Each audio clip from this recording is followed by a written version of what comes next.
이 마가복음 11장부터 16장은 보통 순환 기사라고 불립니다. 예수님이 예루살렘에서 고난 받으시고 죽으신 것에 대한 이야기가 쭉 나오죠. 이 마가는 예수님의 생애 마지막 일주일에 자신의 이야기 3분의 1을 할애합니다. 예수님과 복음을 이해하는 있어 그 일주일이 지닌 중요성을 나타내죠. 이 마가복음 11장부터는 대부분 나오는 모든 자료는 성전이라는 초점을 중심으로 하고 있습니다.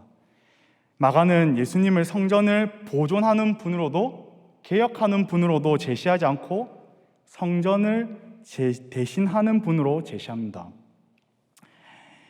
오늘 말씀은 이제 무화과 이야기인데요.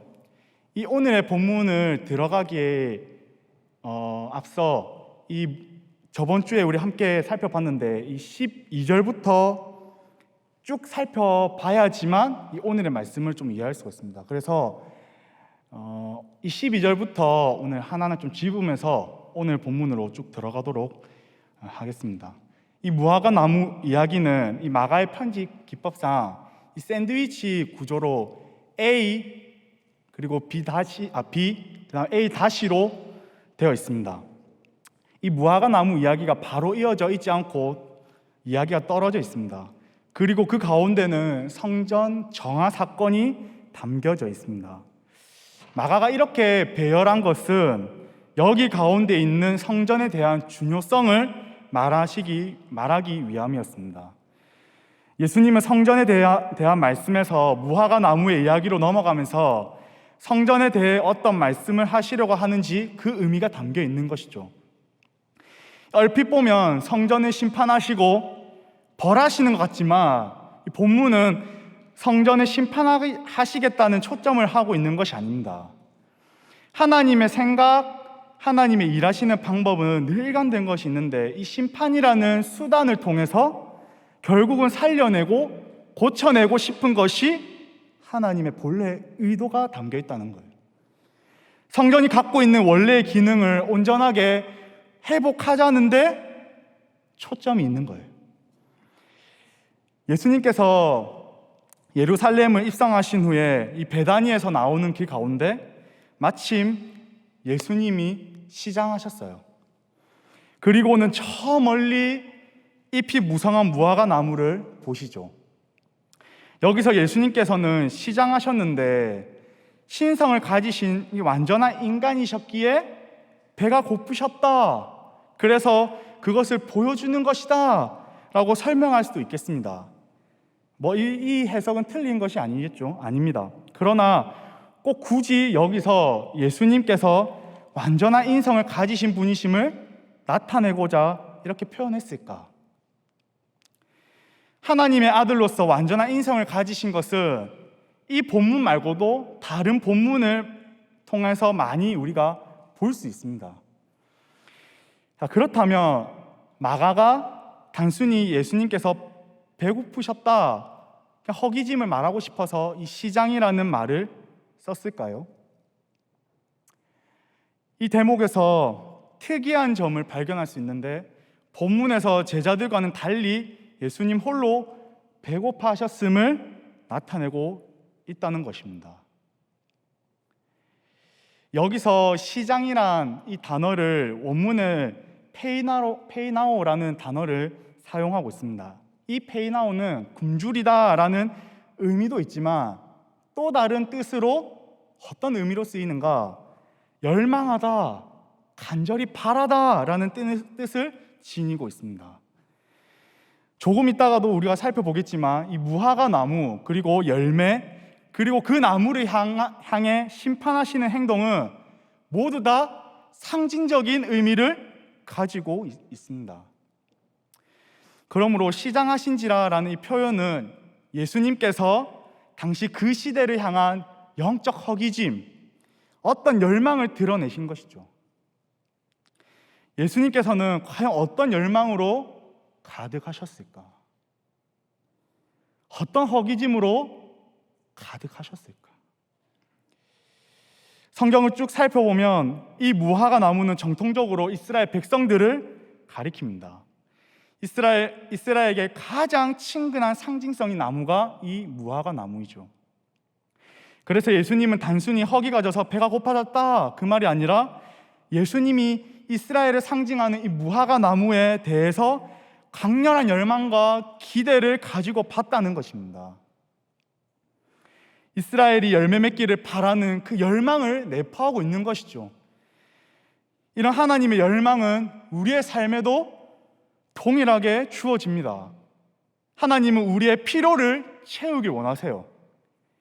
그러나 단순히 우리가 가지고 싶은 것을 채우길 원하시기보다는 하나님이 보셨을 때 우리에게 필요한 것들을 채우길 원하십니다. 우리가 가지고 싶으신 것을 하나님이 채우시는 것이 아니라 하나님이 우리를 보셨을 때 뭐가 필요한지 그걸 보시고 채우길 원하신다는 거예요. 그것이 우리에게 정말로 유익한 것이기 때문이죠. 이것이 하나님이 우리를 향한 열망입니다. 아마 예수님께서는 이러한 마음을 가지고 예루살렘을 들어가시면서 이 무화과 나무를 보셨습니다. 무화과 나무는 열매를 맺는 유실수니까 사실상 어떤 열매를 기대하고 들어가셨을 겁니다. 13절 말씀에 멀리서 잎사귀 있는 한 무화과 나무를 보시고 혹 그 나무에 무엇이 있을까 하여 가셨더니, 멀리서 봤을 때는 무화과 나무 잎사귀가 무성한 걸로 보아서 당연히 열매가 있어야 되는 기대를 가지고 가셨어요. 그런데 가보니까 잎사귀 외에는 아무것도 없는 겁니다. 건지지 못했습니다. 예수님은 아무 열매도 볼 수 없는 것에 실망하시고 어떻게 하시는가? 그 자리에서 나무를 저주하십니다. 예수님이 이 무화과 나무의 저주를 통해서 영원히 열매를 맺지 못한다고 하셨죠. 그런데 우리가 이 부분을 좀 살펴봐야 되는데요. 우리말 성경의 이 번역이 조금은 잘못되어 있는 부분이 있습니다. 이 저주를 하신 것이 아니라 사실은요, 심판을 하신 것입니다. 저주와 심판은요, 엄연히 틀립니다. 저주는 최종적인 형벌을 말해요.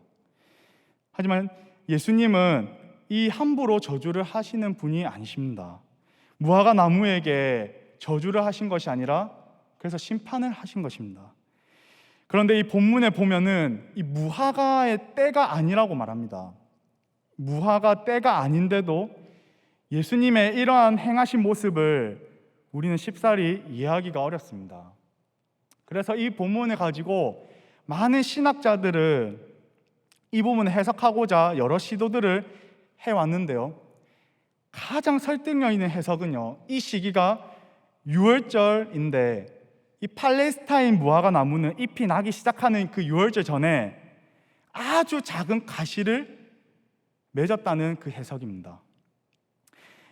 이 본문을 좀 더 잘 이해하기 위해서는 우리가 무화과 농사에 대해서 알아보면 좋습니다. 우리나라랑 이스라엘에서 무화과 열매를 거두는 것이 좀 다릅니다. 이스라엘에서는 이 무화과 열매가 총 3번이 열립니다. 3번. 3월에서 4월에 한 번 열리고 조금 지나서 6월에 한 번 또 열매가 열립니다. 그리고 시간이 지나 한 2달, 3달 지나면 8월에서부터 10월까지 또 한 번의 열매를 맺죠. 이 셋 중에서 가장 당도가 있고 가장 맛있는 것은 8월에서 10월부터 따는 열매입니다. 반대로 당도가 제일 낮은 시기는 이 3월에서 4월이죠. 이 나무잎을 헤쳐봐도 아주 조그맣게 열려있는 이 시기가 3월에서 4월인 것입니다. 보일 듯 말 듯 감추어져 있죠. 과연 열매라고 할 수 있을까라는 생각이 들지만 그것도 열매 중에 하나라고 본다는 거예요. 자, 그런 상황 가운데 그럼에도 기대한 열매가 없다고 해서 이 무화과 나무를 향해 심판하시는 예수님의 모습은 과연 어떤 의도가 담겨 있을까? 이 구약 성경의 여러 선지자들은 종종 말과 함께 그들의 신체적 행동을 통해 하나님의 뜻을 상징적으로 드러내기도 했습니다. 하나님의 말씀을 가르치고 또 외치고 전하다가 그것마저도 통하지 않을 때 하나님은 주로 선지자들을 통해서 어떤 상징적인 행동을 함으로써 깨닫게 하셨습니다. 예수님께서도 그렇게 하신 것은 예수님 또한 상징적으로 드러내고 계신 것이죠. 이 무화과의 열매는 언약 백성의 합당한 삶을 상징한다는 지식은 구약 성경과 유대 문헌에 널리 퍼져 있습니다. 언약 백성에게 합당한 열매를 맺지 못하는 이스라엘을 향한 하나님의 진노를 대언하고 있는 것이죠. 그래서 호세아 9장 10절을 보시면 이렇게 말씀하고 있습니다. 함께 읽어보겠습니다. 시작. 옛적에 내가 이스라엘을 만나기를 광야에서 포도를 만남같이 하였으며 너희 조상들을 보기를 무화과 나무에서 처음 맺힌 첫 열매를 봄같이 하였거늘. 그리고 이어서 16절에서 17절에는 이렇게 이야기했습니다. 함께 읽겠습니다. 에브라임은 매를 맞아 그 뿌리가 말라 열매를 맺지 못하나니 그들이 듣지 아니하므로 내 하나님이 그들을 버리시리니. 예레미야에서도 살펴볼 수가 있는데요. 예레미야 8장 13절에 이렇게 말씀하고 있습니다. 여러분들이 한번 보시고 읽어주시겠어요? 시작. 여호와의 말씀이니라. 내가 그들을 진멸하리니 무화과 나무에 무화과가 없을 것이며 그 잎사귀가 마를 것이라. 내가 그들에게 준 것이 없어지리라 하셨나니. 열매 없이 말라버린 이 무화과 나무는 짙게 드리워진 심판 아래에 있는 이스라엘 백성이 어떻게 될지를 상징합니다. 마가복음 11장 14절에 이제부터 영원토록 사람이 내게서 열매를 따먹지 못하리라 말하고 있습니다. 예수님께서 말씀하신 이 심판은 이스라엘 그들에게 주어진 이 소명이 종료되었다는 엄중한 말씀인 것입니다.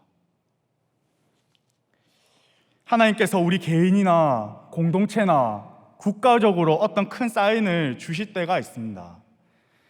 근데 그게 시대의 경고일 때가 있죠. 그 시대의 경고를 영적으로 우리는 민감하게 반응할 줄 알아야 합니다. 늘 성령께 붙들려 기도하는 사람이어야 거기에 대한 민감하게 반응할 수 있는 것이죠. 그렇지 않다면 영적인 무지로 하나님의 깨닫게 하심과 경고하심을 전혀 알아차리지 못하는 것입니다. 우리도 마찬가지입니다. 우리도 하나님께 붙잡혀 있지 않거나 내가 성령께 늘 붙들린 바 살아가려고 애쓰지 않는다면 나도 모르는 새 영적인 무지로 인하여서 하나님의 어떤 깨닫심과 하나님의 그 경고하심을 우리도 반응하지 못할 때가 있다는 거예요.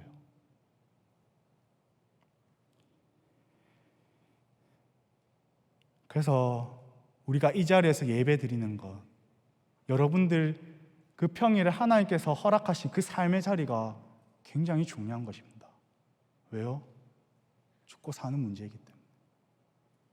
우리의 영이 죽고 사는 문제이기 때문에.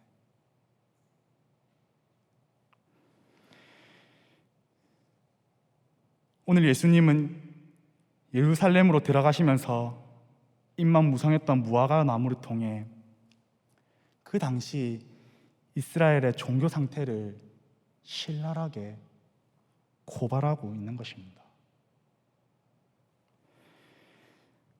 그렇게 예수님은 제자들과 성전에 들어가십니다.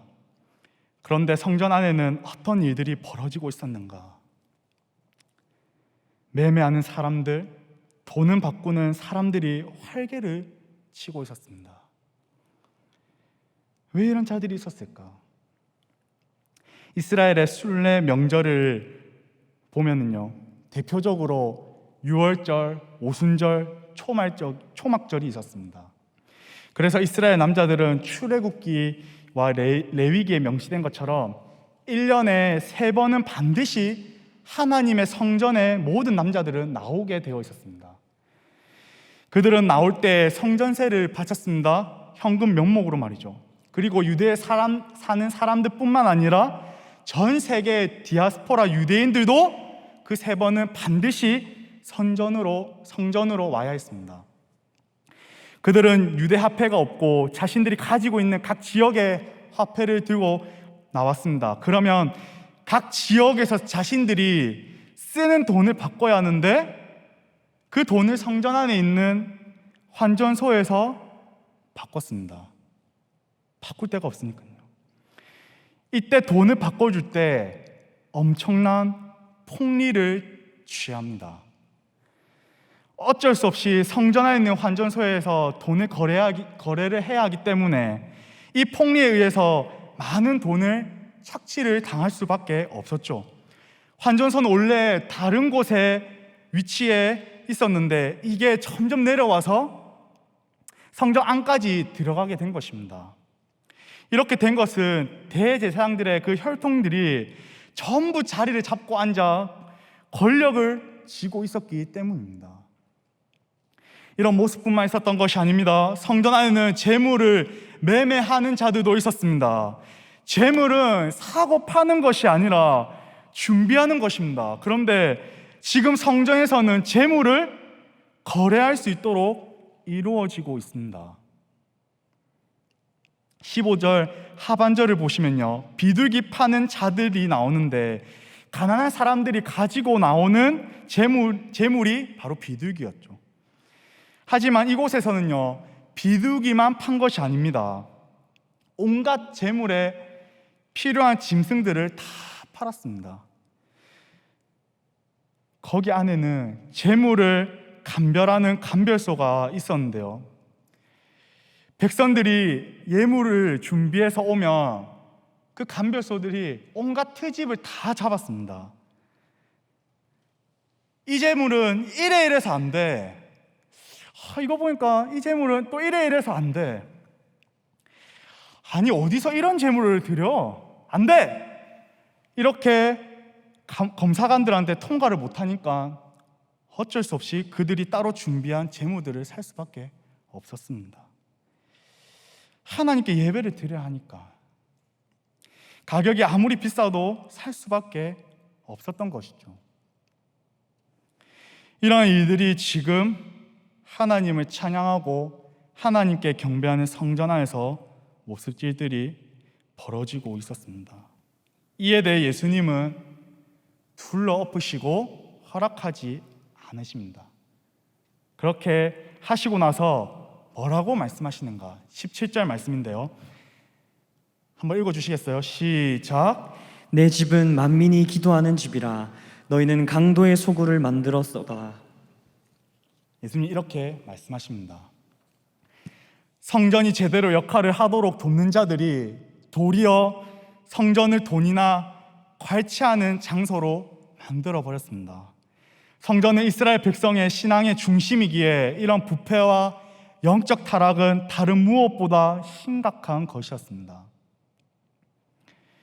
예수님께서 성전 안에서 이러한 이들을 엎으시고 허락하지 않으시니까 대제사장들과 서기관이 어떤 마음을 품느냐, 18절 말씀인데요, 예수를 어떻게 죽일까 하고 꾀하니. 그들은 예수님을 죽이려고 했습니다. 왜 죽이려고 했는가? 성전 안에서 벌어지고 있는 것들을 금하면, 금지되면, 못하면 본인들의 돈줄이, 물질이 끊어지기 때문이었습니다. 성전이 제대로 역할을 하도록 돕는 자들이, 하나님의 종의 역할로서 살아가던 그들이 그것도 하나님께 예배하는 그곳에서 자신들의 탐욕에 빠져 자신들의 배부름을 채우기에 바빴습니다. 그들은 율법주의에 빠지고 세상을 사랑하며 세상의 권세와 세속적인 이득을 취하며 살아가던 그들이었던 것입니다. 우리가 지난번에 한 부자 청년의 스토리에서도 살펴봤듯이 이 물질에서 나오는 힘은 어마어마하게 강력합니다. 사람의 마음을 움직이게 하는 아주 강력한 파워를 지니고 있습니다. 오늘날 현실도 보십시오. 돈이면 다 되는 세상입니다. 돈이면 다 된다라고 생각하는 시대가 오늘날의 시대예요. 그래서 돈이 되는 곳에는 사람들의 눈에 불을 켜고 달려들죠. 오늘날과 마찬가지로 그 시대에도 모든 사람이 부와 명성을 성공의 지름길이라고 생각했습니다.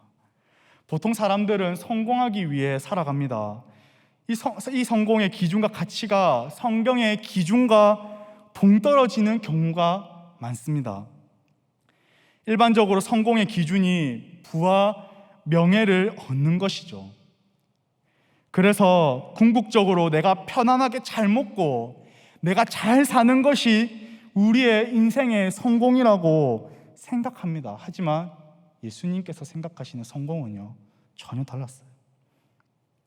예수님은 이 땅에서의 성공은요, 하나님의 아버지의 계획하심에 따라 그분의 뜻 가운데 십자가에 달리시는 것, 십자가의 죽음이 예수님의 성공이었습니다. 하나님의 뜻대로 살아가는 것, 하나님이 원하시는 그 삶을 살아가는 것이었습니다.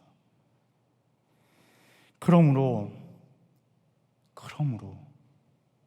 하나님께서 원하시는 그 삶을 살고 그분의 뜻을 위해 살아가는 것이 예수님 믿는 우리가 성공한 인생을 살아가는 것입니다.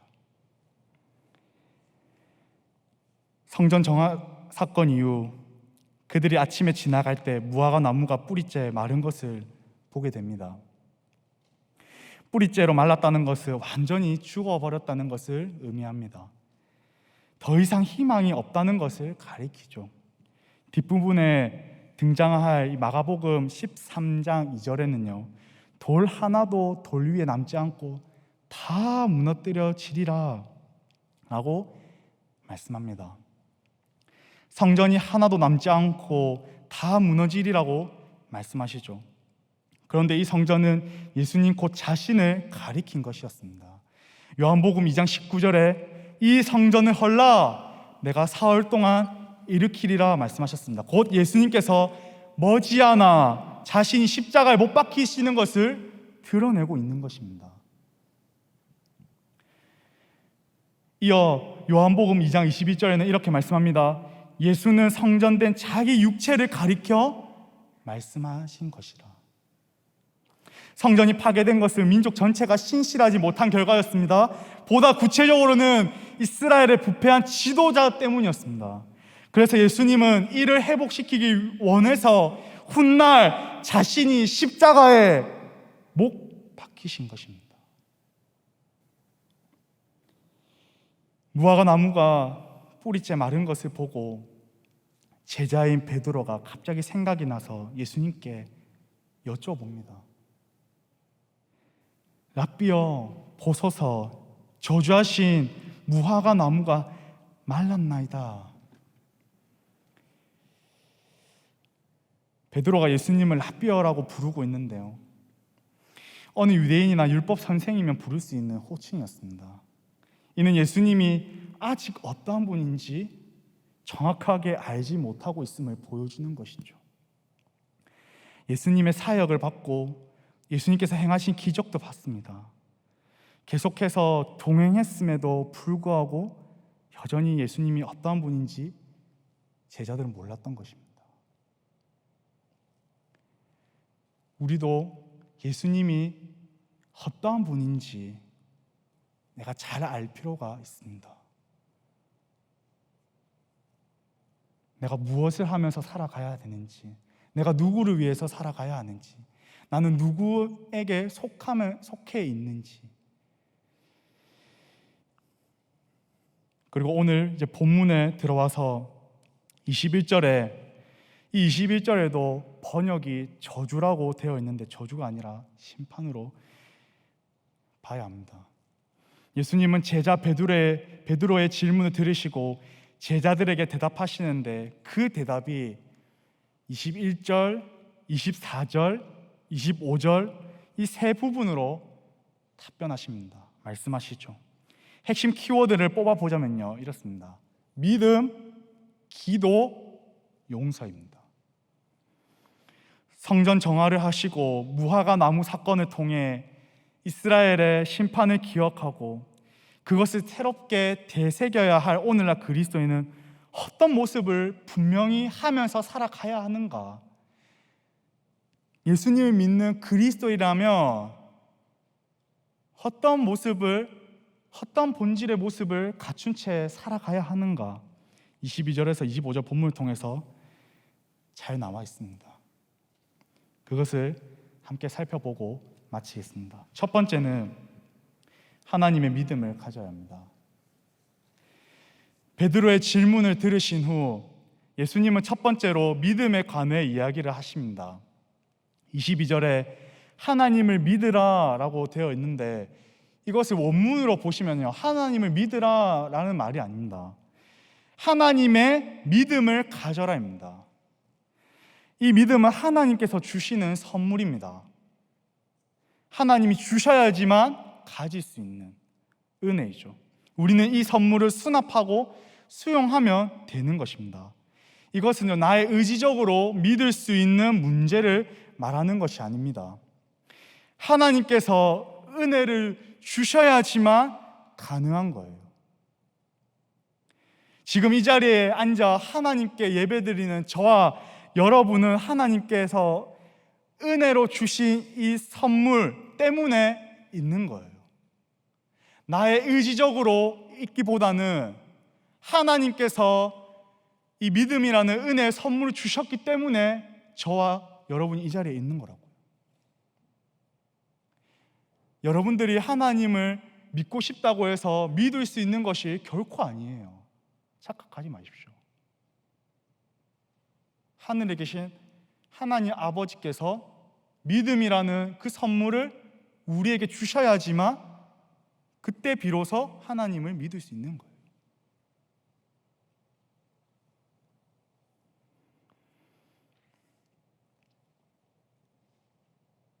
우리의 신앙의 기초와 근거가 이렇게 시작된 것입니다.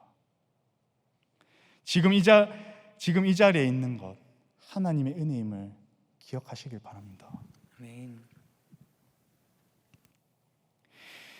그래서 우리는 하나님께 너무나도 과분한 은혜, 그 과분한 사랑을 받은 자들입니다. 이러한 과분한 은혜와 과분한 사랑을 받은 우리가 예수님은 하나님께서 주신 이 믿음을 지금 가지라는 것입니다. 이어서 23절에 내가 진실로 너희에게 이르노니 누구든지 이 산더러 들리어 바다에 던져지라 하며 그 말하는 것이 이루어질 줄 믿고 마음에 의심하지 아니하면 그대로 되리라고 말씀하십니다. 이 말씀은 예수님께서 감람산에서 말씀하신 것인데요, 이는 스가랴 선지자가 약 900년 전에 기록했던 말씀입니다. 스가랴 14장 4절 말씀인데요, 한번 읽어주시겠어요? 시작. 그날에 그의 발이 예루살렘 앞 곧 동쪽 갈람산에 서실 것이요 갈람산은 그 한가운데가 동서로 갈라져 매우 큰 골짜기가 되어서 산 절반은 북으로 절반은 남으로 옮기고. 지금 마가복음 11장에 예수님이 이 말씀을 하시고 있는 산이 바로 감람산입니다. 그 감람산에 서신 후 맞은편 쪽 예루살렘을 보시면서 하신 말씀이에요. 그리고 진행되는 사건입니다. 그런데 이 스가랴 선지자가 약 900년 전 예언을 보니까 그 감람산이 어떻게 된다고 말하고 있습니까? 갈라질 것이라는 이야기를 하고 있습니다. 이것은요, 곧 닥쳐질 재앙을 설명하는 것입니다. 이 재앙의 예언을 지금 감람산에서 하고 계신 것이죠. 오늘 본문 23절에 이 산더러 들리어 바다에 던져지라 라는 말이 바로 그 말입니다. 그래서 이 말씀은요, 단순히 우리가 믿기만 하면 산도 들리어 바다에 던져질 수 있다라는 말이 아닙니다. 심판에 대한 예언의 말씀인 것이죠. 스가랴 선지자가 예언한 이 말씀은 정확하게 900년 후 그 예언대로 예수님께서 감람산에 서 계신 것입니다. 그리고 선지자가 예언했던 대로 이루어지고 있는 것입니다. 그러고 난 후 정확하게 그 말씀대로 AD 70년경에 성전이 무너집니다.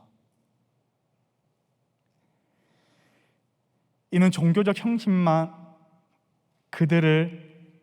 있는 그들은 사라지고 새로운 이스라엘이 등장하는 과정을 나타내고 있습니다.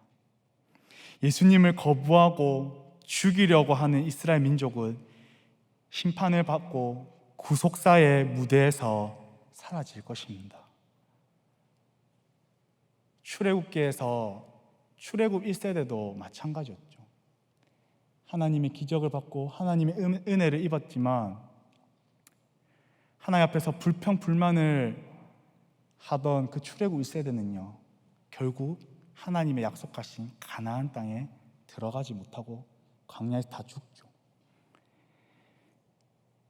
참 이스라엘인 예수님의 제자들이 참된 하나님의 백성으로서 어떻게 살아가야 하는지를 보여주고 있습니다. 저와 여러분처럼 예수님을 믿는 그리스도인이 어떤 모습을 갖춘 채 살아야 하는지 가르쳐 주고 있다는 거예요. 하나님의 믿음을 가지고 살아가라는 것입니다.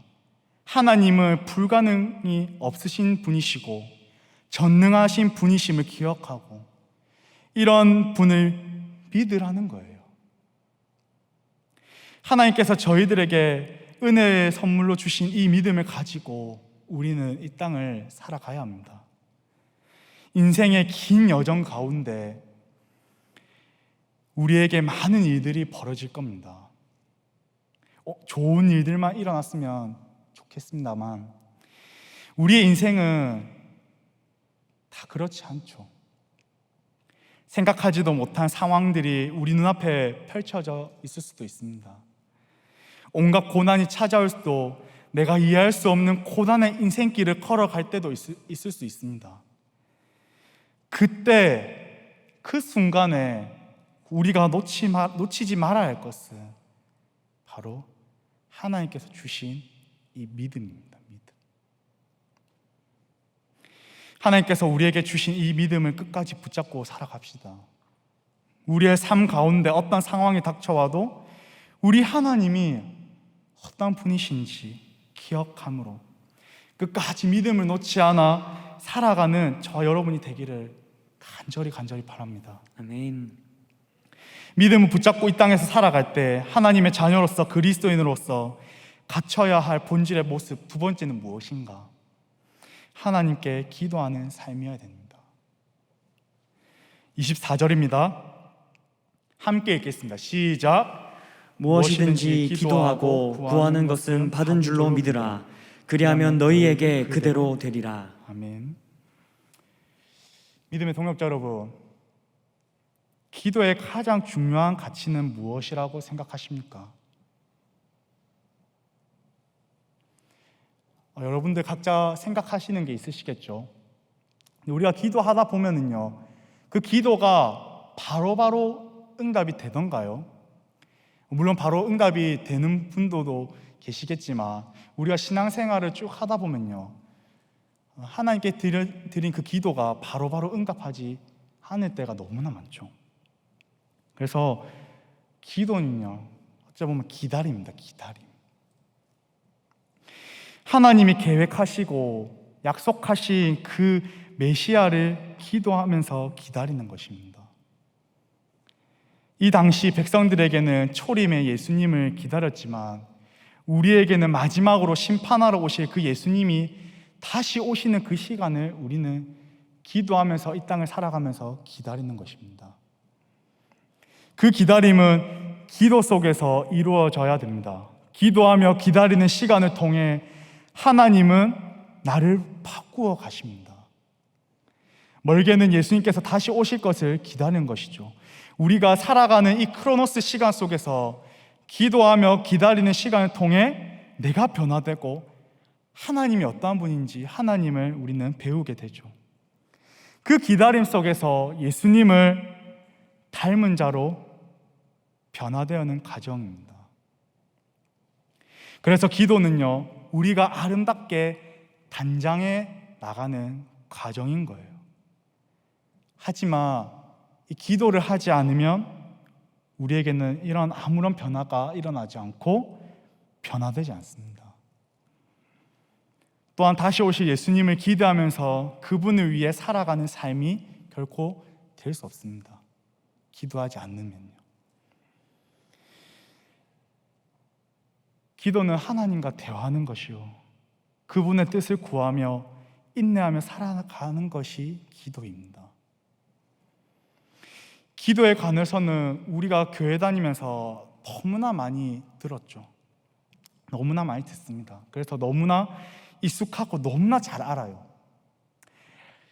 그렇다면 정작 잘 알고 있는 이 기도, 나의 기도 생활은 어떻습니까? 여러분의 삶 속에서 하나님과의 대화하는 그 기도 생활은 어떻습니까? 이 기도 생활은 우리 삶에서 너무나 중요합니다. 왜요? 기도 생활이 곧 나의 영적 상태와 직결되기 때문입니다. 많은 사람들이 기도를 합니다. 그런데 대상은요, 다릅니다. 누군가는 물질과 명예를, 누군가는 나의 권위를 위해서, 또 다른 누군가 나의 스펙을 쌓는 것에만 기도하는 사람이 있습니다. 믿음의 동역자 여러분, 우리가 누군가에게 기도를 하는지 그 대상은요, 굉장히 중요합니다. 하나님과 친밀한 사이가 되고자 하루하루 그렇게 애쓰시면서 살아가고 계십니까? 하나님과 더 가까워지려고 하등바등 하면서 살아가고 계십니까? 그리스도인의 삶은 본향을 돌아가기 전 나그네의 삶입니다.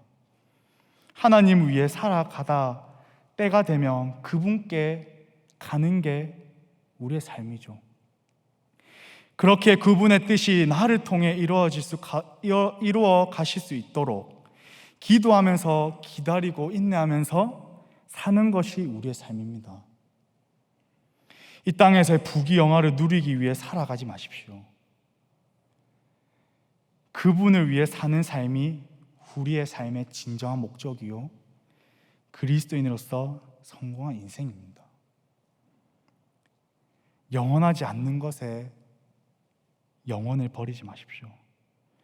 이 땅에서 하나님께 기도하며 예수님을 닮아가는 사람으로 하나씩 하나씩 변화되고 아름답게 단장해 나가는 저와 여러분이 되기를 간절히 바랍니다. 아멘.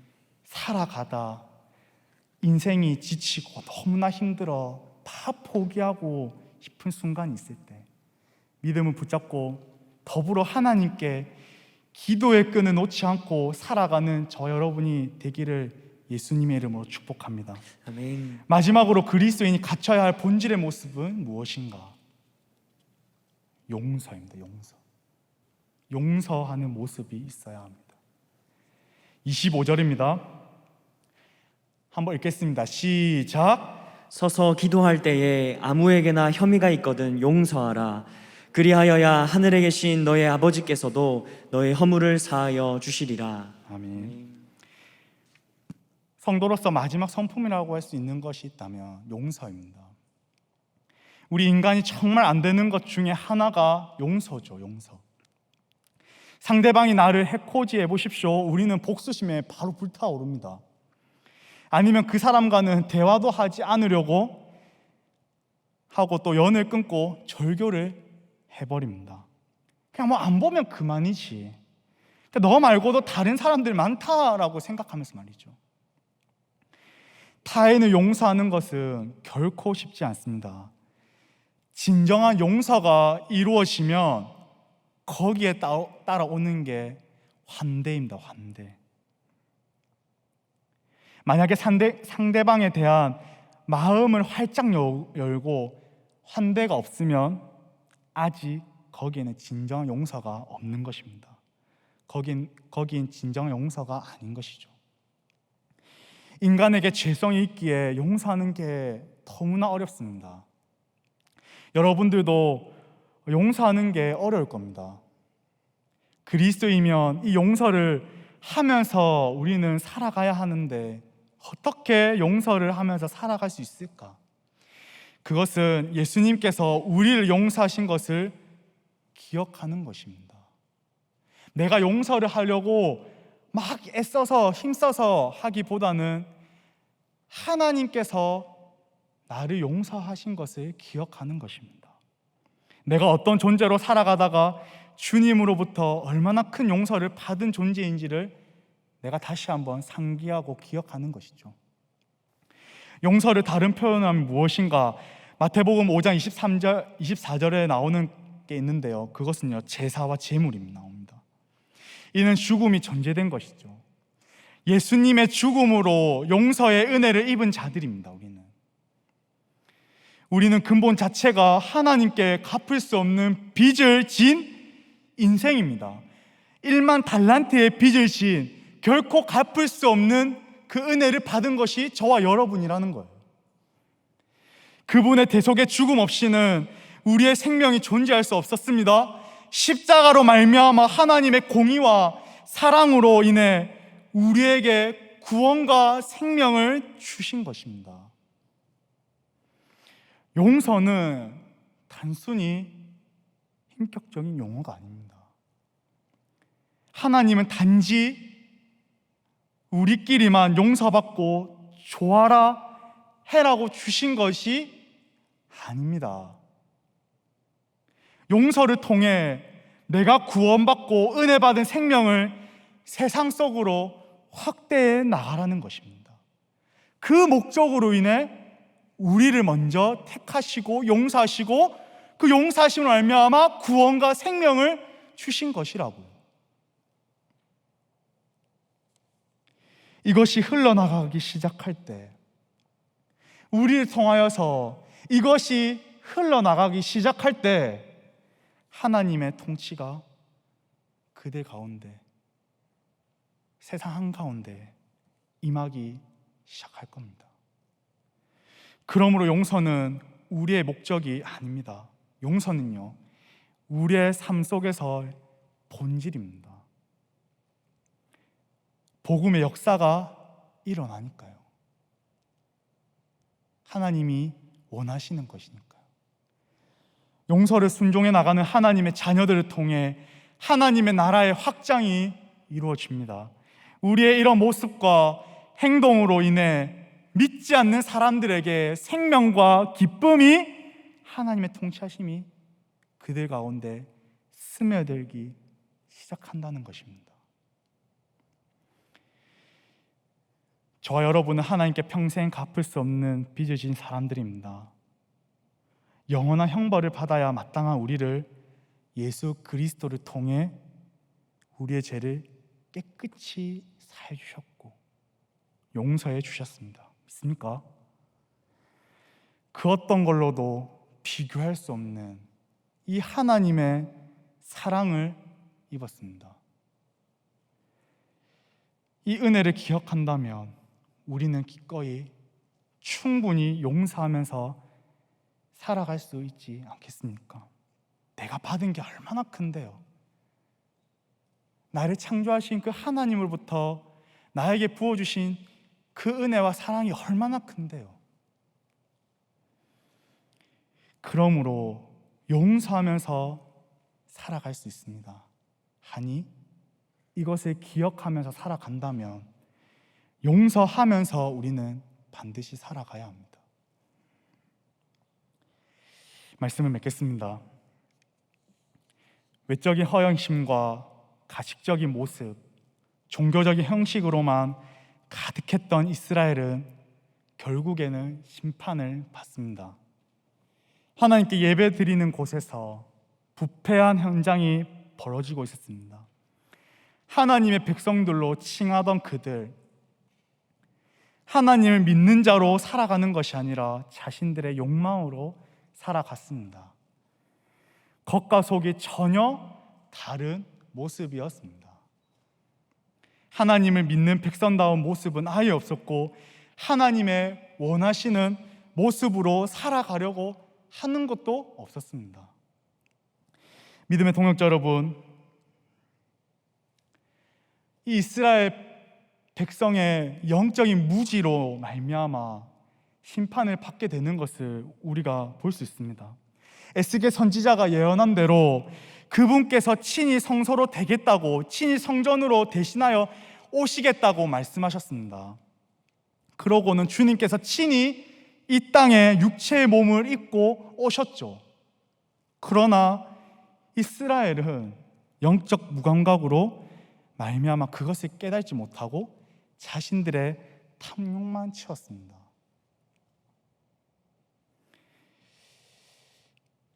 우리도 자칫 잘못하다가는 영적 무감각으로, 영적인 무지로 살아갈 수 있다라는 것을 기억하시면서 정말 하나님이 원하시는 게 무엇인지 알아가려고 애쓰시고 하나님이 원하시는 그 삶을 살아내고자 정말 아등바등 애쓰시면서 살아가는 저와 여러분이 되었으면 참 좋겠습니다. 우리도 찬양할 때 그렇게 열정적으로 목소리 높여 부른다고 할지라도, 예배 시간에 하나님의 말씀을 듣고 앉아 있을지라도 정작 그분을 위해서 살아가지 않는다면, 정말 하나님이 원하시는 그 삶의 모습을 우리가 알아가려고 하지 않고 살아간다면 우리도 어쩌면 겉과 속이 다른 종교적인 형식만 있는 채로 허영심만 있는 자들일 수도 있습니다. 하나님을 믿는다면 믿는 자답게 그 모습이 드러나야 합니다. 우리 기독교는요, 그냥 단순히 듣는 것으로만, 그냥 입술의 고백으로만 끝나지 않습니다. 하나님께서 말씀하신 대로 하나님께서 원하시는 게 무엇인지 그것을 알고 그것대로 이행하려고 하고 그 말씀대로 순종하려고 하는 것이 기독교입니다. 그것이 기독교의 정신이에요. 오늘의 이 말씀을 통하여서 그리스도인이라면 내가 갖춰야 할 본질의 모습은 무엇인지 잘 기억하시면서 정말 그분을 위해 살아가고자 애쓰는 저와 여러분이 되기를 예수님의 이름으로 축복합니다.